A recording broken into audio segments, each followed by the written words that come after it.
देखिए, आम आदमी पार्टी अब ये कह रही है कि गहलोत दरअसल प्रश्नों के घेरे में थे, सवालों के घेरे में थे पहले से। आम आदमी पार्टी का दावा क्या है कैलाश गहलोत को लेकर, आपको बताते हैं। इस्तीफे के बाद आम आदमी पार्टी अब ये कहती दिखाई दे रही है कि बीजेपी के दबाव में ही कैलाश गहलोत ने ये कदम उठाया है, इस्तीफा दिया है। उन्होंने ये फैसला इसीलिए लिया है। दिल्ली शराब घोटाले में कैलाश गहलोत का नाम आया था, आपको ये भी जानकारी दे दें। और शराब नीति बनाने वाली टीम में ऐसा कहा जाता है कि कैलाश गहलोत भी हिस्सा थे उस टीम का। और सीबीआई और ईडी कई बार, आपको बताएं, कैलाश गहलोत के घर पर जाकर पूछताछ कर चुकी है, एक बार दफ्तर बुलाकर पूछताछ कर चुकी है। और इनकम टैक्स डिपार्टमेंट की भी रडार पर थे कैलाश गहलोत। ये आम आदमी पार्टी कह रही है कि इन तमाम जांच के दायरे से बचना चाहते थे कैलाश गहलोत, और इसीलिए उन्होंने ये फैसला लिया कि उन्हें अलग रास्ता लेना है और अलग रास्ता उन्होंने अख्तियार किया। लेकिन समझिए, ये जो फैसला उनकी तरफ से लिया गया है, इसका किस तरह का असर होने वाला है, क्योंकि लेटर बम जो फोड़ा गया, आप देखिए लेटर बम जो फोड़ा गया उसकी वजह से क्या हुआ, जो भूले हुए मुद्दे थे अब जनता भूल चुकी थी, शीश महल भूल चुकी थी, यमुना को लेकर जो समस्या थी अभी कुछ दिन पहले आई थी, लेकिन जो भारत की जनता बहुत फॉरगिविंग है, माफ कर देती है, आगे बढ़ जाती है। समय बीतता, चुनावों तक क्या पता जनता मुद्दा भूल जाती। लेकिन कैलाश गहलोत ने ये जो बस निकली हुई है चुनावों से पहले पहुंचने के लिए, 25 की वैतरणी पार करने के लिए, उससे डिपोर्ट होने का फैसला लिया, उतर गए उस बस से और अब कुछ ही नेता रह गए। कैसा असर आएगा, रिपोर्ट के जरिए आपको बताते हैं।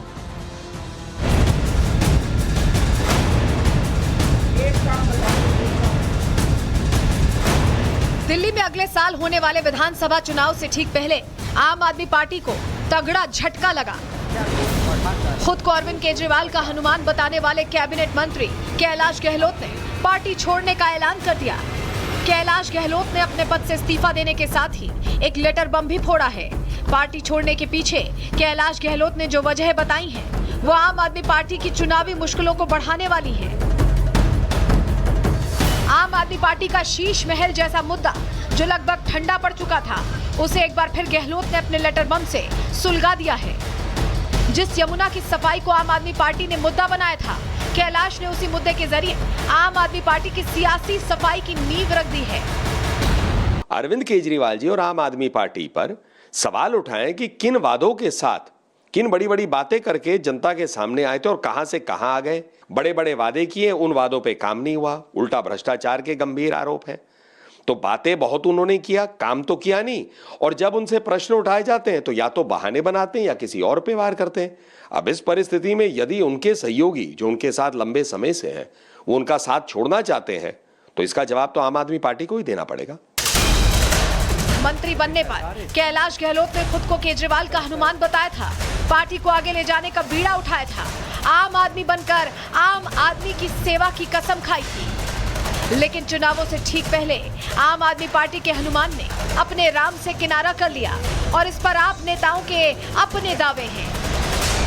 कैलाश जी के ऊपर आप देख रहे होंगे, हर दिन उनको ईडी बुलाया जाता था, उनको आईटी की रेड उनको सामना करना पड़ रहा था। ईडी की भी रेड हुई है। तो उनके पास कोई रास्ता नहीं था, उनको भारतीय जनता पार्टी में ही जाना था। एक चीज इससे क्लियर हो गया कि भारतीय जनता पार्टी दिल्ली का चुनाव हार चुकी है। अगले साल दिल्ली में विधानसभा के चुनाव होंगे और चुनाव से ठीक पहले कैलाश गहलोत के इस्तीफे ने कयासों के बाजार को गर्म कर दिया है। जहां एक और सवाल किया जा रहा है कि क्या गहलोत बीजेपी का दामन थामेंगे, वहीं सवाल ये भी है कि कैलाश गहलोत के जाने से आम आदमी पार्टी को कितना डैमेज होगा। गहलोत ने सीधा सीधा आईना दिखाया है अरविंद केजरीवाल को और ये बताया है कि अरविंद केजरीवाल और उनका लुटेरों का गैंग जो दिल्ली की जनता को लूटने में लगा है, कैलाश गहलोत उसके भागीदार नहीं बनना चाहते।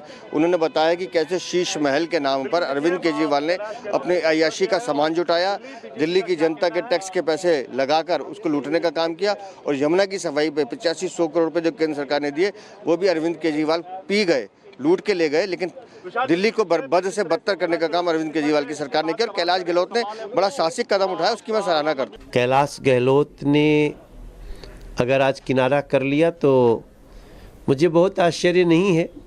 इसका मतलब कि कहीं न कहीं कैलाश गहलोत अरविंद केजरीवाल के उस पाप नगरी में अपने को अब नहीं रखना चाहते हैं। कैलाश गहलोत नजफगढ़ विधानसभा सीट से लगातार 2 बार जीते हैं। नजफगढ़ के बारे में कहा जाता है कि यहां से कोई नेता दूसरी बार जीत नहीं सकता, लेकिन गहलोत ने यह कारनामा करके दिखाया। जो कि ग्राउंड पर कैलाश गहलोत की पकड़ को दिखाता है। वहीं अरविंद केजरीवाल के बाद सीएम की रेस में कैलाश गहलोत का नाम होना उनके सियासी कद को बताने के लिए काफी है। ऐसे में देखना ये होगा कि कैलाश गहलोत का जाना चुनाव में आम आदमी पार्टी को कितना डेंट पहुंचाता है। Bureau report, Republic Bharat. और चलिए इस खबर पर ज्यादा जानकारी के साथ हमारे सहयोगी गणेश पाठक सीधे हमारे साथ जुड़ रहे हैं, उनका रुख कर लेते हैं। सुबह से इस खबर को ट्रैक कर रहे हैं गणेश, ऐसा लग रहा है कि आम आदमी पार्टी के अपने अब पराये हो गए। अब आम आदमी पार्टी पर विश्वास तो है नहीं। किस ओर जाने वाले हैं कैलाश? देखिए, जाने वाले किस ओर हैं वो तो आने वाला वक्त बता देगा कि कैलाश किस ओर जाते हैं या किसकी गाड़ी वो पकड़ते हैं, क्योंकि वो परिवहन मंत्री थे दिल्ली सरकार के अंदर। ये देखने वाली वक्त होगी। जिस तरीके से आम आदमी पार्टी के नेताओं का दावा है, उनका कहना है कि कैलाश गहलोत अब बीजेपी की ओर जाएंगे, क्योंकि जिस तरीके से केंद्रीय जांच एजेंसी आम आदमी पार्टी के तमाम नेताओं को परेशान कर रही है, कैलाश गहलोत को भी कई बार जाँच के लिए बुलाया गया, वो भी परेशान थे। तो इशारा एक तरीके से अब उनके पास बचा क्या रास्ता है, वो बीजेपी में चले जाएंगे, फिर उसके बाद वो सुरक्षित महसूस करेंगे। तो आम आदमी पार्टी के नेताओं का इस तरीके से कहना था। अब देखिए, जिस तरीके से दिल्ली में विधानसभा चुनाव है, मैच 2 से ढाई महीने का समय दिल्ली विधानसभा चुनाव के अंदर शेष बचा है। तो दिल्ली में जिस तरीके से मंत्री का जाना और चुनाव के पहुंचने से पहले इस तरीके से इस्तीफा होना एक तरीके से बहुत नुकसान होगा। कि नुकसान किस तरीके से होगा ये देखने वाली बात होगी, क्योंकि कैलाश गहलोत जिस तरीके से देखा जाए 2 बार के विधायक थे और जाट नेता माने जाते हैं। उस इलाके में उसकी उनकी पकड़ मजबूत मानी जाती है, लेकिन उनके जाने से आम आदमी पार्टी को किस तरीके से नुकसान होगा या आम आदमी पार्टी को नुकसान नहीं होगा, भरपाई कर ली जाएगी, ये आने वाला वक्त जो बताएगा। जनवरी या फरवरी के महीने में जब चुनाव होगा उस समय बताएगा। लेकिन जिस तरीके से अभी कैलाश गहलोत गए, उसके बाद जिस तरीके से जो विपक्ष है उस पर पूरी तरीके से निशाना साध रहा, कह रहा है कि जिस तरीके से जो आम आदमी पार्टी की आम आदमी बात करते थे, आज खुद उनके मंत्री ने किस तरीके से जो पूरा एक पत्र लिखा, करीबन 250 से 400 वर्ड का जो एक पूरा पत्र लिखा, उसमें कहा कि यमुना सफाई क्यों नहीं हो पाई। आम आदमी की बात करते थे तो आम आदमी से खास आदमी बन गए। शब्दों का जो वार किया है ये अपने आप में बड़ा प्रहार साबित हो सकता है आम आदमी पार्टी के लिए इन चुनावों से पहले।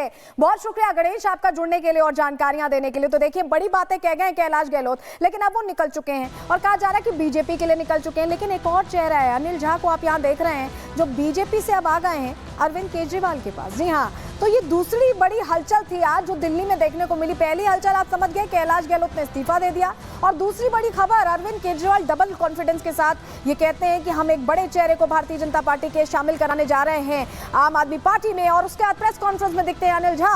लेकिन अब आप सोच रहे होंगे कि आखिर ये जो दूसरी बड़ी हलचल हुई है इसमें क्या हुआ है, क्या होने वाला है, इसका निष्कर्ष क्या निकलने वाला है। चलिए, तमाम जो ये खबरें हैं इसकी जानकारी हम आपको दे देते हैं। दूसरी हलचल क्या हुई, अनिल झा की तस्वीर तो हमने आपको दिखा दी।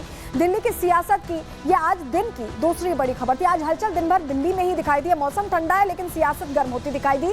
बीजेपी छोड़कर आम आदमी पार्टी में शामिल हो गए अनिल झा, हमने आपको जानकारी दी। और अरविंद केजरीवाल बाकायदा मौजूद रहे इस प्रेस कॉन्फ्रेंस में, उनकी मौजूदगी में शामिल कराया गया या ये कहीं की ज्वाइनिंग कराई गई। ये भी एक मैसेज देने की कोशिश है कि कैलाश गहलोत चले गए, इतना असर नहीं पड़ा है। आम आदमी पार्टी खुद को कॉन्फिडेंट दिखाना चाहती है। अनिल झा ने पार्टी की सदस्यता ग्रहण कर ली है और दिल्ली में पूर्वांचलियों के नेता हैं अनिल झा, और अच्छी खासी उनकी पकड़ है। देखिए, किराड़ी से पूर्व विधायक रहे और कहा जाता है कि यहाँ उनका दबदबा है। ऐसे में बीजेपी से अब अनिल झा इधर आ गए हैं, जहां कैलाश गहलोत उधर गए। ऐसा कहा जा रहा है कि बीजेपी में जाएंगे, हालांकि अभी रास्ता उन्होंने नहीं पकड़ा है, अभी तय नहीं हुआ है। लेकिन कम से कम अरविंद केजरीवाल खुद को कॉन्फिडेंट दिखाते यहाँ पर सुनाई भी दे रहे हैं, दिखाई भी दे रहे हैं। आपको सुनवाते हैं क्या कुछ कहा है। अनिल झा जी का आम आदमी पार्टी में तहे दिल से स्वागत करता हूं। अगर दिल्ली में पूर्वांचल का जिक्र किया जाए तो उनमें जितने सबसे बड़े नेता हैं उनमें से एक अनिल झा जी माने जाते हैं दिल्ली के अंदर, जिन्होंने पूर्वांचल समाज के लिए बहुत काम किया। चाहे वो सत्ता में रहे, चाहे वो सत्ता के बाहर रहे, उन्होंने हर वक्त पूर्वांचल समाज के लिए काम किया। माननीय अरविंद केजरीवाल जी के सामाजिक न्याय के जो नारा है, समतामूलक समाज के जो जनक हैं, जो पूर्वांचल दलित महादलित के लिए, जो दिल्ली में अन्य पिछड़ा वर्ग के लिए काम किया है, खासकर अनऑथराइज कॉलोनियों में और झुग्गी बस्तियों के अंदर, मुझे लगता है कि ईमानदारी पूर्वक उन्होंने उस पर काम किया है। दिल्ली के अंदर जीवन गरीबों का, पिछड़ों का, दलितों का, पूर्वांचल के लोगों का अच्छा बने, हम उसके भी साथ हैं। अब ये दोनों चीज़ें मिल जाएंगी तो पूर्वांचल के लोगों को न्याय मिलेगा।